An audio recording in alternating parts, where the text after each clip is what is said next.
Hoy en Cara a Cara hablamos sobre el plan maestro de la Costa Alegre que presentó Enrique Alfaro este fin de semana. Más adelante, el debate. ¿Hay o no razones para manifestarse contra el gobierno de López Obrador 5 meses después de su toma de protesta? Vamos a tener opiniones a favor y en contra de la manifestación de este domingo en 14 ciudades del país.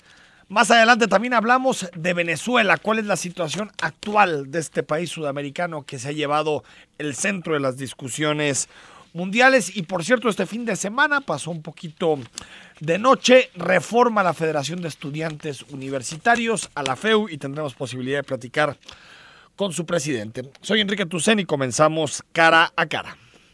En esta mesa dialogan todas las ideas, se genera la noticia y se dicen las cosas. Cara a Cara, la información clara y precisa en voz de sus protagonistas. Cara a Cara, con Enrique Tucen.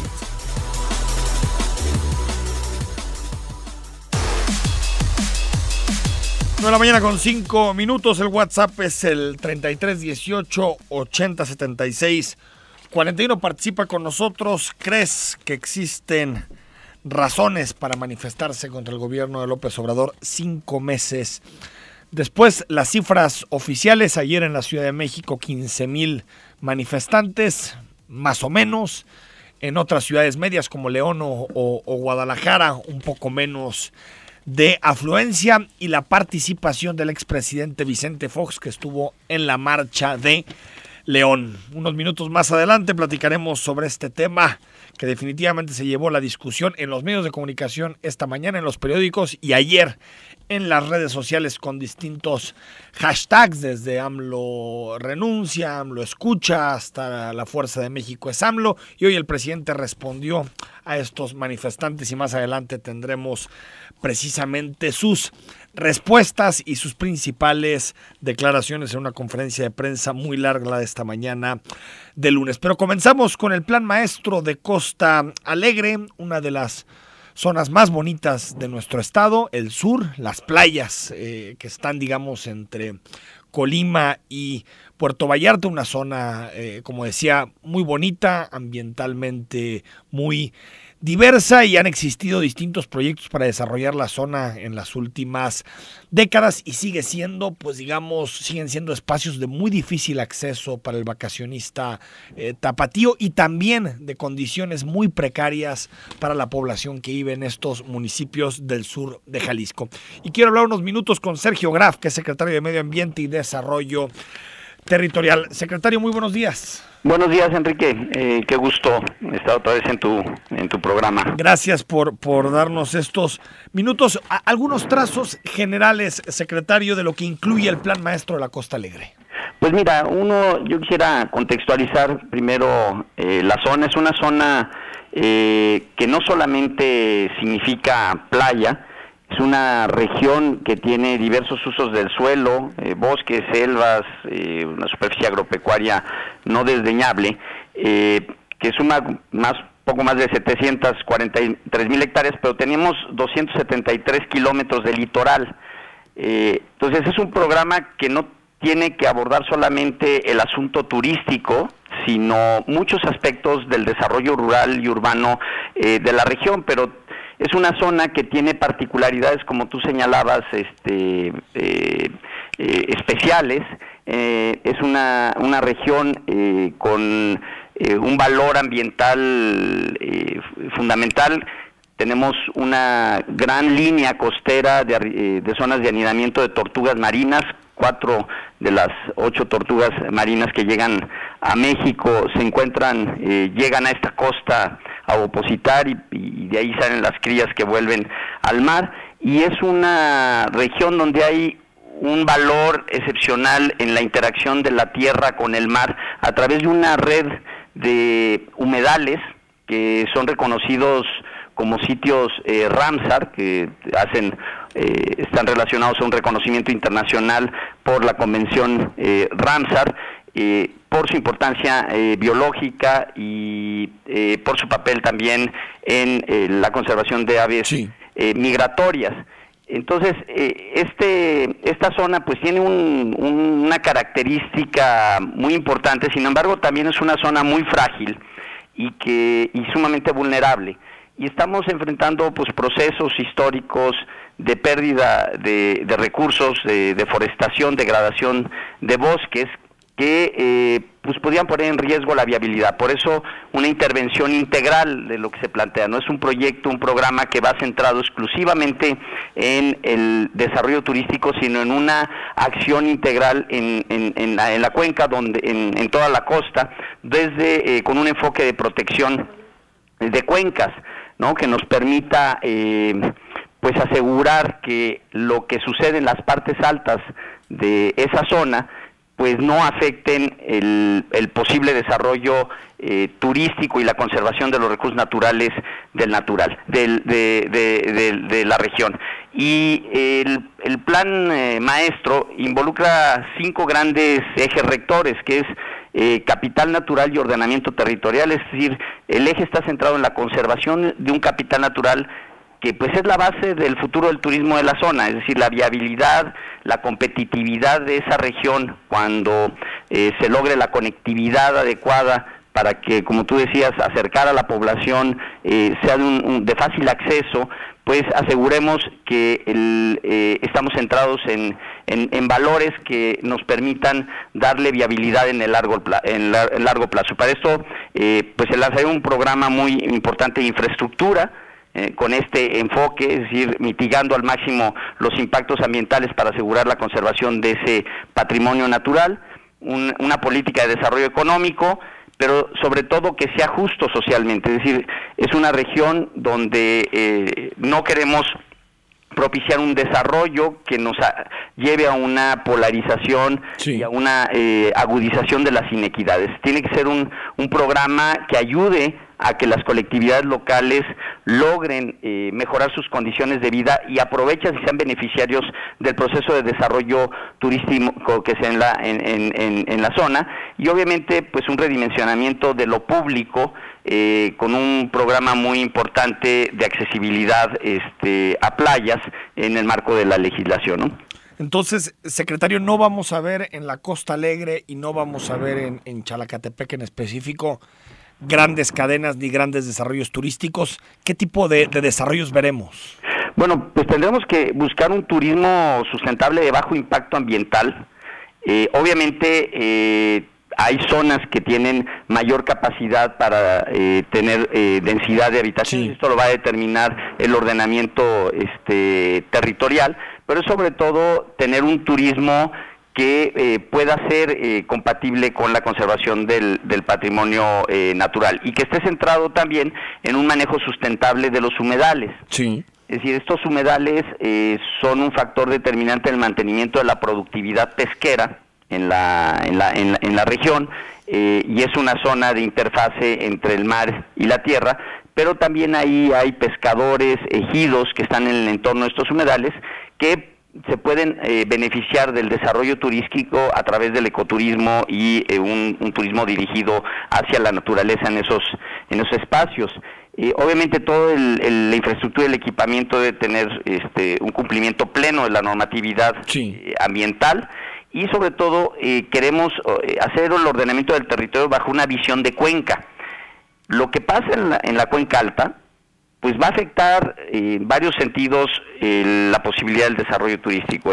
Los humedales, si se deforestan las cuencas altas, van a estar asolvados, perdiendo su capacidad productiva y por lo tanto su conservación. Entonces tenemos que trabajar también en la parte interior a través de una estrategia de desarrollo rural que nos ayude a revertir los problemas que pudieran generar estos problemas. Tenemos que ponerle mucho ojo. Es una zona de riesgos hidrometeorológicos. En un contexto de cambio climático cada vez más hay huracanes con mayor potencia, y este aseguramiento de conservación de lo que serían las cuencas ayudan a proteger también la infraestructura y las personas en la zona, ¿no? Es decir, la dimensión ambiental, la dimensión ecológica es una de las principales variables a tomar en cuenta. De hecho, como el gobernador lo dijo en el evento, es el eje central del proceso. No vamos a ver ecocidios, no vamos a ver que se levantan de pronto grandes resorts de la noche a la mañana sin importar las consecuencias ambientales. Así es. Y la otra es, sí tenemos que hacer esto compatible, como tú decías, con un desarrollo de infraestructura, sí, carretera mínima que nos permita dar conectividad, si no el futuro de la zona también está comprometido. Que el libramiento de Vallarta para eso es, ¿no? Exacto, y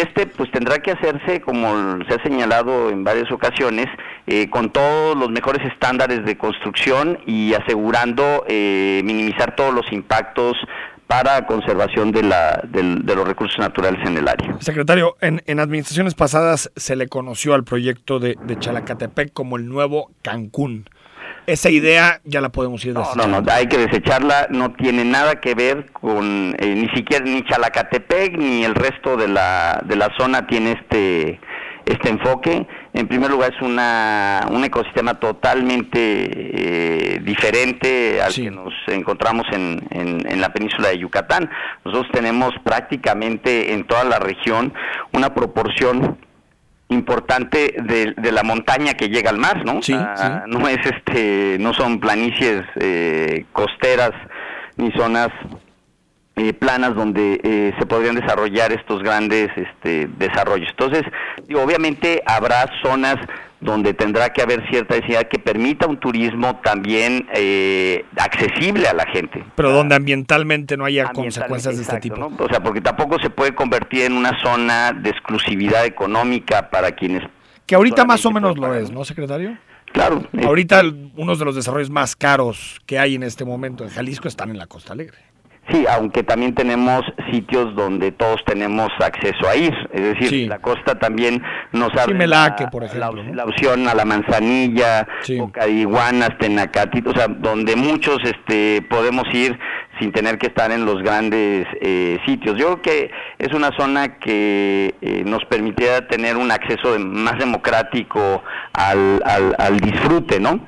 Y este componente de asegurar accesibilidad en playas, infraestructura pública en playas para que, en ciertas playas emblemáticas, para que la gente de la región también pueda beneficiarse de esos espacios es fundamental. Secretario, un par de preguntas antes de despedirte. ¿Qué pasa con en el caso de Chalacatepec en específico, qué pasa con la propiedad de las tierras? Porque los ejidatarios el mismo día que estuvo Enrique Alfaro en esta zona se manifestaban exigiendo mayores pagos por las tierras. Bueno, ahí hay varios elementos en relación a la pista aérea. En el caso del desarrollo, pues está consolidada la propiedad, y un aspecto importante es que en el entorno de Chalacatepec, que están las dos lagunas costeras, pues la idea es que los dueños de la tierra que está colindante en esta área, así como los pescadores, salineros, etcétera, pues se vean beneficiados del desarrollo turístico de Chalacatepec. Y con el caso entonces de las otras tierras, ya son propiedad de pensiones, ya no se tiene que renegociar nada con los ejidatarios.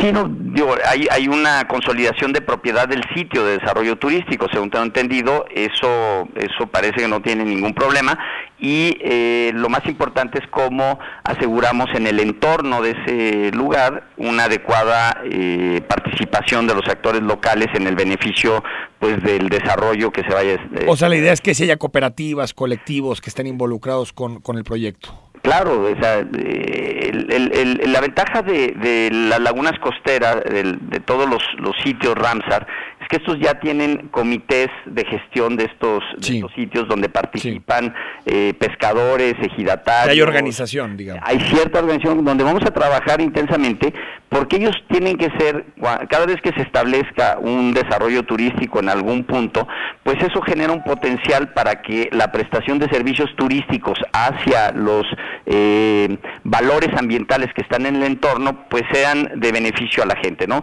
Y este valor ambiental no solamente está ligado al humedal, sino también a las selvas.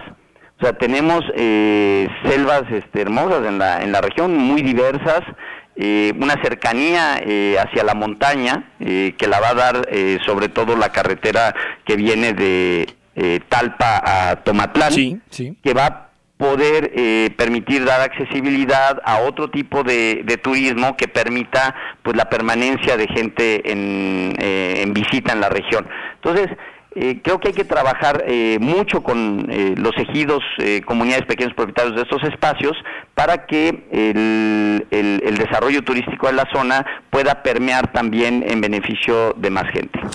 Hizo un énfasis el gobernador Alfaro en el asunto de la privatización de las playas que están privatizadas en la Costa Alegre. ¿Cuál es el panorama en esta zona, secretario?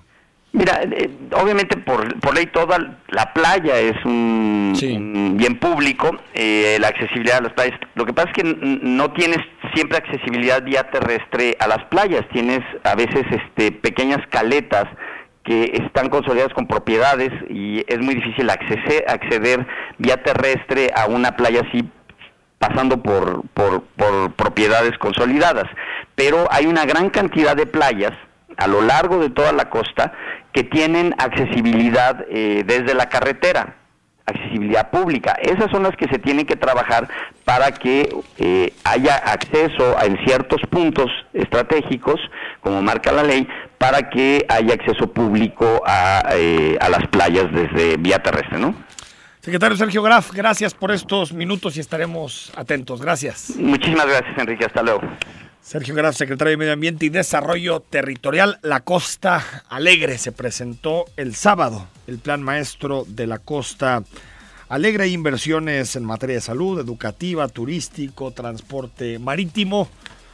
La inversión, por supuesto, del libramiento hacia Chalacatepec de Puerto Vallarta, 3.800 millones de pesos con inversión federal, pero también hubo manifestaciones, protestas de parte de los ejidatarios de la zona de Chalacatepec, en donde dicen que en realidad a ellos solo les han pagado una parte y que quieren sentarse a negociar con Enrique Alfaro un mejor acuerdo para este proyecto en Chalacatepec. Hay que recordar que la inversión es del Instituto de Pensiones del Estado de Jalisco. Vamos al corte. Al regreso hablamos sobre la reforma de la FEU, esta organización estudiantil, la más importante del país. Y más adelante hablamos de la marcha de este domingo. Algunos la denominan la marcha la marcha silenciosa o la marcha del silencio.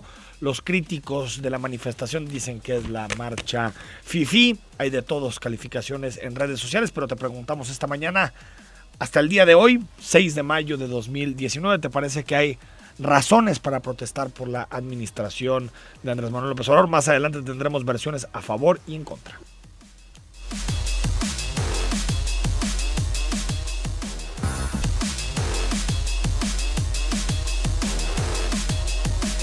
De la mañana con 25 minutos. Gracias por estar con nosotros esta mañana en Cara a Cara, totalmente en vivo. 6 de mayo, primer lunes de este mes de mayo. Ayer hubo protestas en 14 ciudades contra la administración de López Obrador. La más numerosa, la de la Ciudad de México. Las cifras, depende a qué periódico le creas. Las cifras oscilan desde 3,000 que se reunieron en torno al Paseo de la Reforma en la Ciudad de México, hasta 20,000, que es la cifra más grande que se barajó en la prensa de hoy. Escuchamos ecos de la manifestación. Primero, pues algunos de los manifestantes aquí precisamente en Guadalajara. Entonces no podemos seguirle el paso, pero estamos tomando las batallas que creemos que son decisivas. Y esto, la defensa de México, la vamos a lograr en las calles y en los tribunales.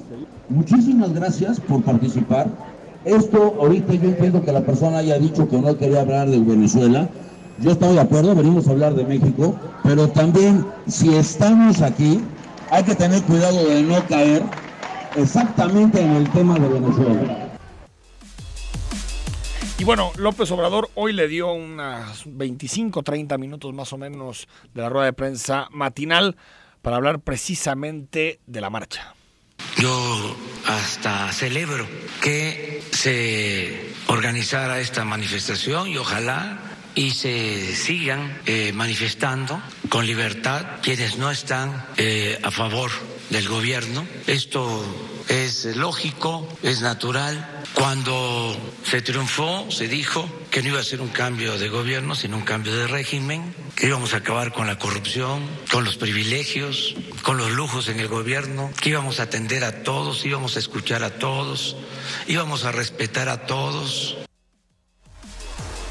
Hay razones para manifestarse contra López Obrador. No es muy temprano, a los 5 meses de administración.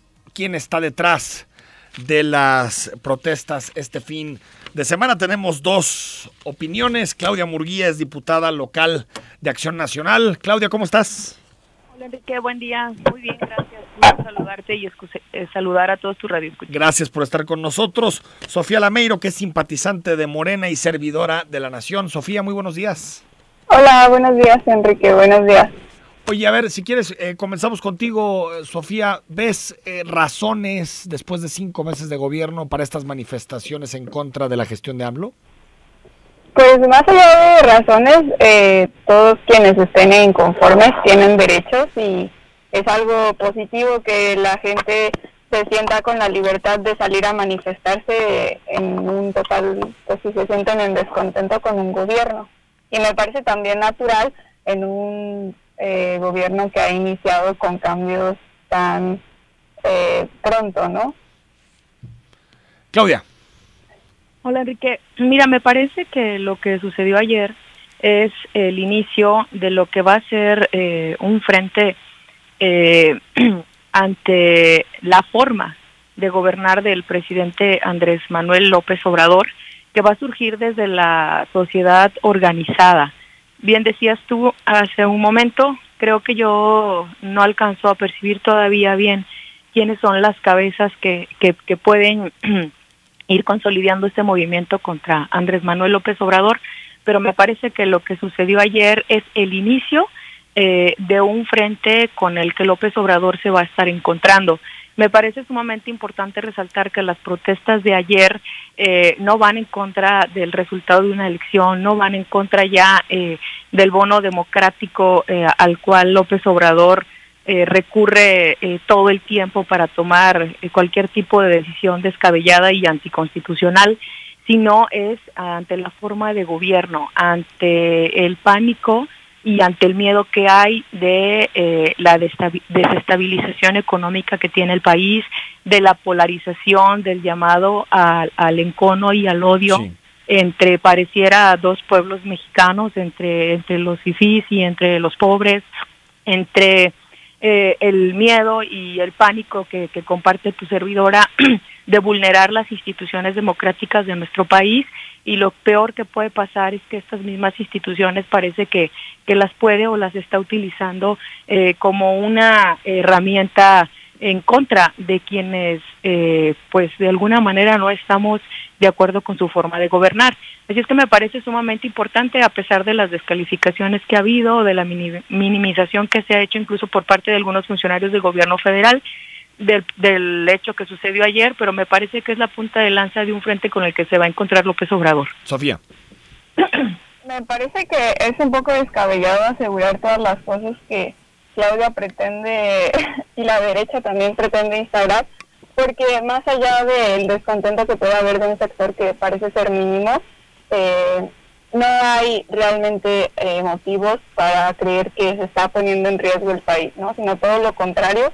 Como bien decía hoy Andrés Manuel, todos tienen el derecho a manifestarse y él va a gobernar para todos, que eso es lo más importante, que se están asegurando los derechos de todos y está trabajando para todos, pero también es relevante pues ver que este sector de la población que está en descontento porque se está poniendo por delante a los más desfavorecidos, ¿no? Y pues eso demuestra también qué es lo que están defendiendo este sector. Es realmente están luchando por todos o solamente están incómodos por el hecho de o la posibilidad de perder privilegios, que yo no estoy segura que los que se fueron a manifestar estén perdiendo algún tipo de derechos, sino todo lo contrario.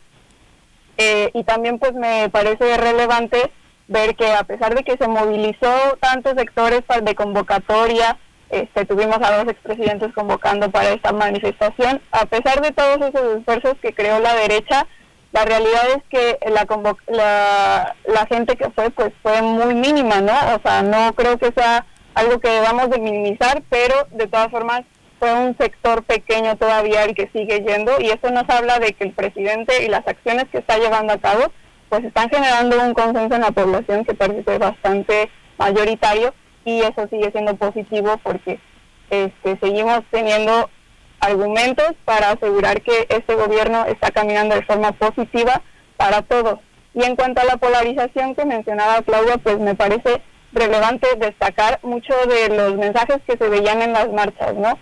Mensajes que eran primordialmente clasistas, racistas, algunos hasta xenófobos, que pues demuestran que no están luchando por causas comunes que sean por el beneficio de todos, sino por estas cuestiones retrógradas, por devolver estos discursos que realmente sí son de odio y que sí son muy preocupantes, que sean argumentos para la gente para descalificar al gobierno y en especial a los simpatizantes de Andrés Manuel. Claudia, ¿qué respondes? Bueno, me parece que vimos marchas distintas. En particular, el llamado que yo vi ayer, la consigna que yo vi ayer es un respeto a la Constitución. Es apegar la forma de gobernar al pacto federal que rige nuestra república. Y digo, la gran prueba de esta democracia, de la democracia en México, es hacer valer esas normas para que líderes autócratas como Andrés Manuel López Obrador puedan ser contenidos, ¿no? Y la gran prueba que tenemos por delante y el gran reto es pues poder ponernos de acuerdo, la sociedad, los partidos políticos, los empresarios, los actores políticos, en aras de hacer un frente y una contención a estos líderes demagogos que de vez en cuando surgen en las democracias y que, insisto, utilizan las propias instituciones, debilitándolas como un arma política en contra de quienes no las manejamos y en contra de quienes no estamos de acuerdo. Justamente lo que señala quien comparte los micrófonos aquí conmigo es el efecto boomerang que ha ocasionado el presidente. Es una forma de actuar un bono el que le ha dado el atacar, el señalar y el denostar enérgicamente a quienes recurrentemente no estamos de acuerdo con él. Eso que se vio ayer es una respuesta y es el efecto boomerang del odio que está generando el presidente Andrés Manuel López Obrador.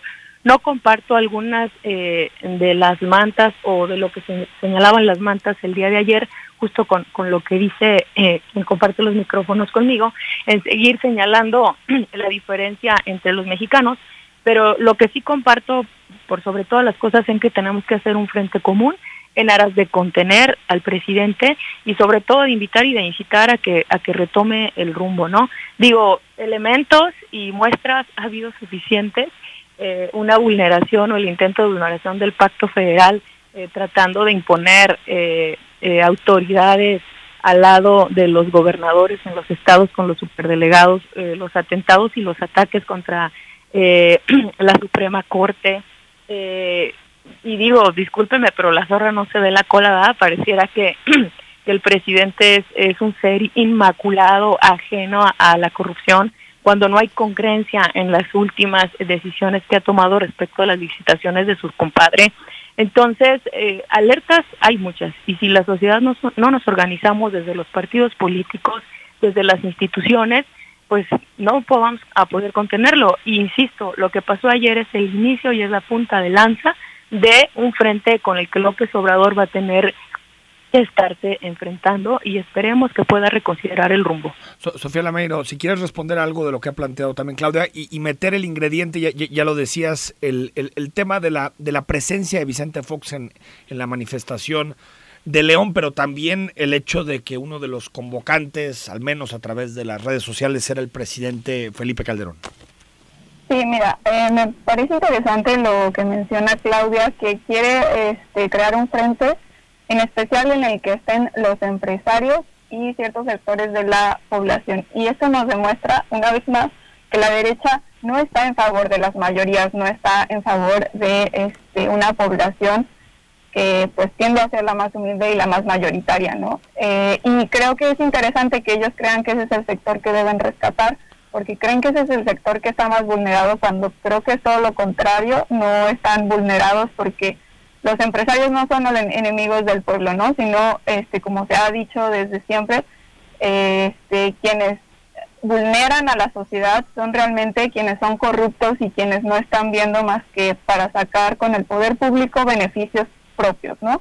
Y eso es algo que se ha criticado mucho. Respecto a la polarización, me parece que una vez más volvemos a creer que polarizar es simplemente evidenciar injusticias sociales que han sido históricas en nuestro país, y eso es un error de definición que parece ser que la derecha no logra entender, que la gran necesidad de la gente era dejar de sufrir injusticias por parte del Estado.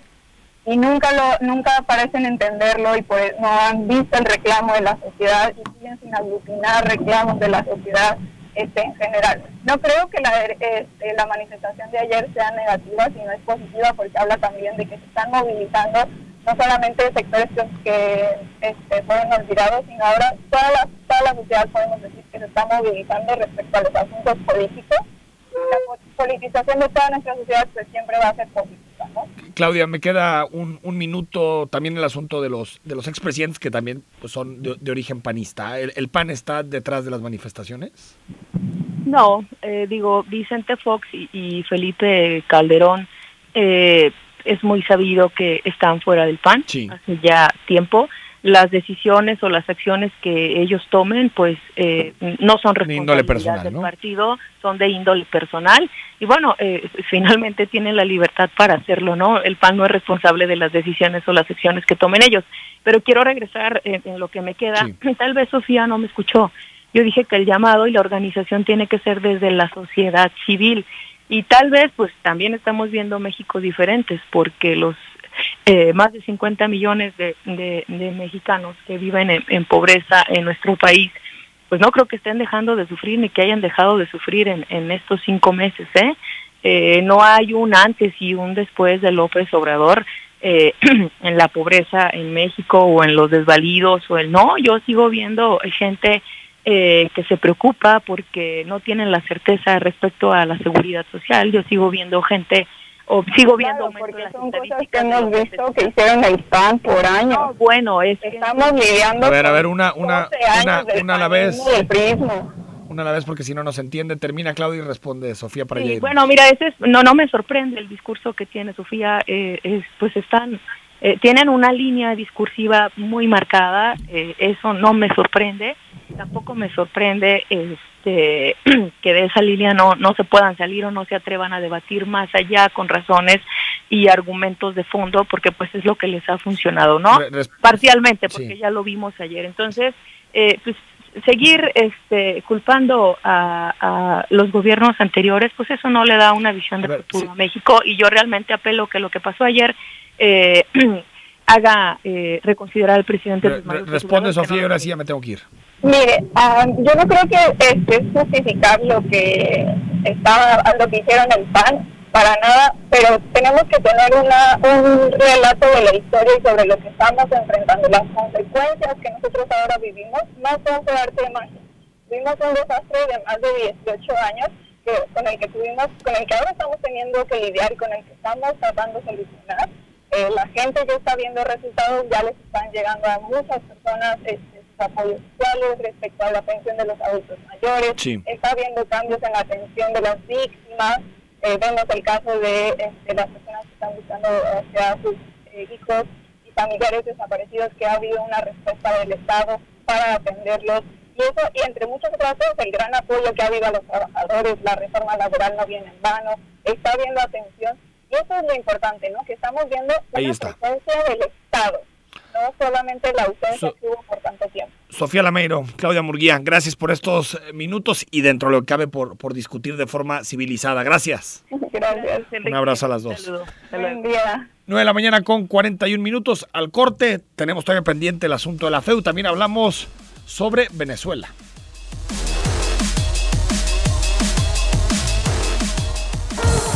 Zona 3.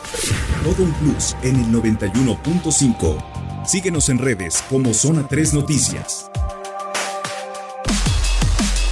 9 de la mañana con 45 minutos. El ojo geopolítico mundial se encuentra puesto en Venezuela. Ya desde hace algún tiempo las distintas potencias mundiales saben lo estratégico que es este país, que es Caracas. Ahí están intereses de China, de Rusia, de los Estados Unidos. Un régimen que se niega a morir, el de Nicolás Maduro, el régimen bolivariano, y una oposición que intentó la semana pasada dar un golpe de efecto a través de la liberación de Leopoldo López, que está en este momento refugiado, líder de la oposición, refugiado en la Embajada de España en Caracas, y con un Juan Guaidó que tuvo este paso, se definió como presidente encargado, pero como tal todavía no ha habido algún efecto práctico sobre las condiciones políticas en Venezuela. Y quiero platicar unos minutos de este tema con Miguel Híjar. Él es profesor investigador del Centro de Estudios sobre América del Norte del Departamento de Estudios del Pacífico de la Universidad de Guadalajara. Maestro, muy buenos días. ¿Qué tal, Enrique? Buenos días. Oye, Miguel, ¿hacia dónde vamos en Venezuela? Como que hay muchos mensajes encontrados desde el fantasma de la posible intervención americana, el papel de Rusia. Está el contexto muy enrarecido, ¿no? Así es, Enrique. Hay muchas circunstancias que hacen que el problema en Venezuela sea cada vez más complicado. Por supuesto, primero que nada está la propia realidad política doméstica, en la que existe esta confrontación abierta entre el gobierno de Maduro y la Asamblea Nacional contra la posición de la oposición liderada por Juan Guaidó, un presidente que es visto como legítimo por muchos y por otros visto como simplemente una figura utilizada por las élites internacionales para desestabilizar al régimen del presidente Nicolás Maduro. Entonces, por un lado está esa realidad política, pero sobre todo lo más complicado es la cuestión internacional. Los intereses de las grandes potencias y de otras potencias regionales que están inmiscuidos en el asunto de Venezuela. Por supuesto, primero que nada está Estados Unidos, y estando Venezuela en el continente americano, en el hemisferio occidental, por supuesto que Estados Unidos ve como su área natural de influencia a América Latina, y por tanto, pues con esta visión que ha existido desde la época de la doctrina Monroe de América para los americanos, para Estados Unidos es muy importante mantener el liderazgo y la influencia en la región. Sin embargo, en los últimos años, con la entrada de Rusia y de China a las discusiones geopolíticas de nuestro continente, las cosas se han complicado más, especialmente en el escenario venezolano. Por un lado, sabemos que el régimen de Maduro tiene el apoyo completo de Rusia. El presidente Putin ya ha enviado efectivos militares a Venezuela, sí, y que ha amenazado a Estados Unidos con tomar acciones si Estados Unidos intentase invadir Venezuela. Entonces, esto complica mucho el escenario. Y esto lo complica también porque no es el único punto del globo en el que Estados Unidos y Rusia se encuentran en este tipo de entredichos. Sí. También está el problema de Siria. Entonces, una cuestión aquí importante es cómo las negociaciones en un punto y el otro pudieran afectar la disputa por Venezuela. Si llegan a una negociación con respecto a Siria que sea más favorecedora para Rusia, quizás Rusia pueda ceder en el caso de Venezuela, pero pues todo termina en este tipo de confrontaciones. Pero también para Estados Unidos es importante que Rusia no venga a quitarle este espacio de influencia que es América Latina a Estados Unidos. ¿Ves con las condiciones actuales, Miguel, una salida pacífica, es decir, que no pase por alguna intervención de una potencia extranjera o incluso una guerra civil? Es difícil pensar, yo creo, en estos momentos una intervención, por lo menos al corto plazo, especialmente porque aunque Estados Unidos o Brasil, que son los que han argumentado que pudieran pensar en una intervención, el que esté el factor China y el factor Rusia aquí implicaría una situación mucho más compleja, sí, que yo creo que todas las grandes potencias quieren evitar. China tiene muchos intereses en Venezuela porque prácticamente en los últimos 5 años China ha sostenido al régimen de Maduro con préstamos billonarios y por supuesto ha mantenido a flote a la industria venezolana del petróleo, inyectándole también bastantes billones de dólares, comprando acciones. Entonces, incluso la última gran visita a solicitar un préstamo que hizo Maduro fue justamente a Beijing. Entonces, es importante considerar que para China, Venezuela es un aliado estratégico porque el 85% de la relación China-Venezuela está basada en justamente la compra de petróleo. Entonces, este factor es sumamente importante entenderlo, porque aparte de que China necesita el petróleo para seguir con sus altos índices de crecimiento, pues China también no se va a ir de Venezuela sin cobrar antes las facturas que el régimen de Maduro le debe a Beijing. Y ahorita sobre todo quiere la factura política, ¿no? Exactamente. Y aquí un problema es que también hay una situación complicada entre Estados Unidos y China con respecto a lo económico. Claro. La guerra comercial sigue. Donald Trump acaba de anunciar este fin de semana que iba a aumentar los aranceles contra productos chinos, que iba a seguir las negociaciones para ver si llegaban a un acuerdo, pero que iba a tratar de presionar más a partir de sanciones y de aranceles y de otras restricciones a China. Entonces esto complica todavía más la negociación, complica más todavía el escenario, porque al final de cuentas estas tres grandes potencias, Estados Unidos, China, Rusia, tienen formas de presionarse la una a la otra para evitar una confrontación directa. Y saben que si hay una confrontación directa entre cualquiera de las tres, pues obviamente esto puede llevar a un conflicto de mayor escala que por supuesto nadie queremos en el mundo. Miguel, me quedan 30 segundos, muy breve. ¿Fracasó la apuesta de Guaidó en la liberación de Leopoldo López? Yo creo que sí fue un fracaso para la oposición porque aparte de que no lograron realmente levantar mucho los ánimos del pueblo como para rebelarse y poder destituir finalmente a Maduro, pues ahora la oposición tuvo que desbandarse, esconderse en las embajadas donde pidieron refugio, como la de Chile, la de Brasil, la de España, y pues realmente no ha habido declaraciones fuertes de parte de los que apoyaban a la oposición, como el Grupo de Lima, como la Unión Europea, como Estados Unidos, que nos lleven a pensar que realmente en el corto plazo haya una opción real para que termine el régimen. Y tampoco fracturó el ejército, ¿no? Parece que el ejército está al final de cuentas de Maduro, sigue sólido, siguen dándole apoyo al régimen de Maduro. Entonces, al corto plazo no veo posible una salida de este tipo. Sin embargo, si las condiciones se complican, puede que, especialmente en el escenario doméstico, haya posibilidades para un conflicto interno, para una guerra civil. Pero creo que la intervención internacional, por lo menos hasta ahorita, está descartada. Miguel Híjar, gracias.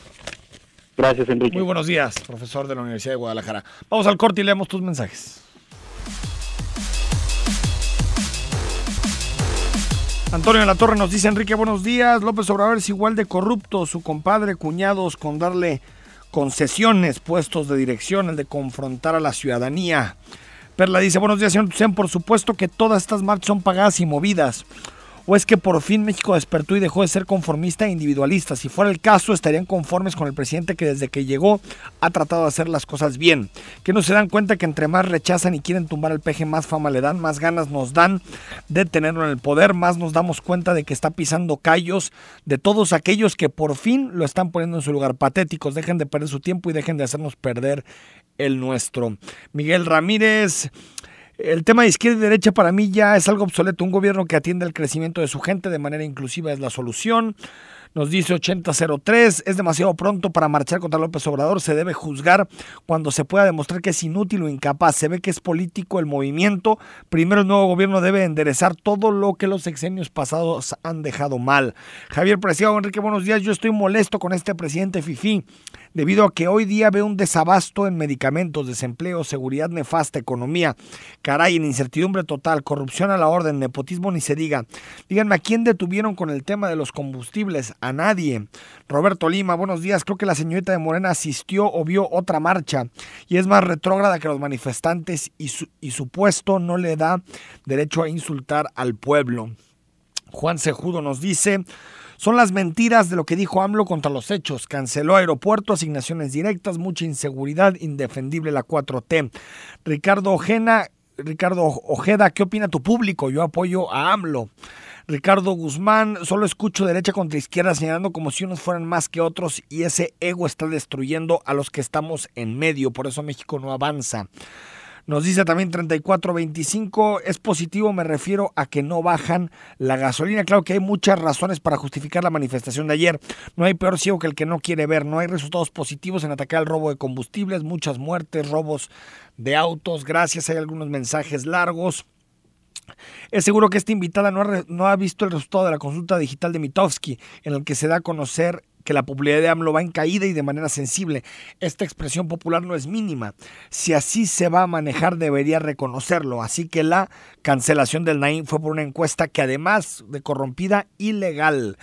Osvaldo Caldera, si la manifestación de ayer fue como lo menciona la señorita Claudia por el respeto a la Constitución, ¿por qué pedían la renuncia del presidente? Si este fue electo con los ejercicios electorales demócratas tal y como lo marca la Constitución. Víctor Hugo, ridículos, a todas luces estos movimientos son para los títeres que tuvimos como presidentes del sector empresarial y por desgracia y tu invitada del PAN lo único que deja claro es que el ritmo que le tronan los dedos se mueve en bola de ridículos. Bueno, hay de todos, yo creo que el derecho a la manifestación debe estar garantizado para todas y para todos en este país, pero también creo que 5 meses todavía es un plazo muy pequeño como para exigir que muchas dinámicas e inercias se modifiquen en tan corto plazo. Ya habrá tiempo y lo tendremos que hacer a diario de juzgar la labor del presidente López Obrador. A veces creo que las filias y las fobias movilizan más que los datos, los resultados reales y los debates sobre políticas públicas. Nos vamos mañana a las 9, retomamos. Por cierto, vamos a hablar con el presidente municipal de Tonalá mañana para que estés en contacto con nosotros. Soy Enrique Tucen y te espero mañana a las 9.